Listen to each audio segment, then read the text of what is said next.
Praise the Lord. ஒரு short clip தான். Volt டெஸ்டமெண்ட்ல வந்து ஆப்ரஹாம், ஐசக், ஜேக்கப், அப்புறம் வந்து டேனியல், சாலமன், டேவிட், இவங்களோட பேர்லாம் வந்து பைபிள்ல எழுதப்பட்டிருக்குது.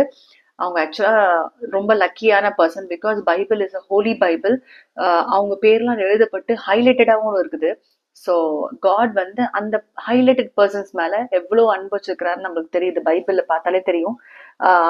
எல்லாரோட பேரும் ஹைலைட்டட் கிடையாது, சில பேரோட பேர்லாம் ஹைலைட்டடா இருக்குது. அதே மாதிரி நியூ டெஸ்ட்மென்ட் பாத்தீங்கன்னா Matthew, Mark, Luke, John, Peter, Paul, இவங்க பேர்லாம் ஹைலைட்டடா இருக்குது. They are also very lucky, because அவங்க கத்தோட பார்வையில அருமையானபடினால் அவங்களோட பேர்கள் எழுதப்பட்டிருக்கு. ஸோ நம்ம இந்த காலத்துல நம்ம உண்மையா இருந்து கத்தருக்கு ரொம்ப பிரியமா இருந்தா நம்மளோட பேர் வந்து எங்க எழுதப்பட்டிருக்கோம் நீங்க யோசிச்சிருக்கீங்களா? எஸ், நம்மளோட பேர் வந்து our names will be written in the Lamb's book of life.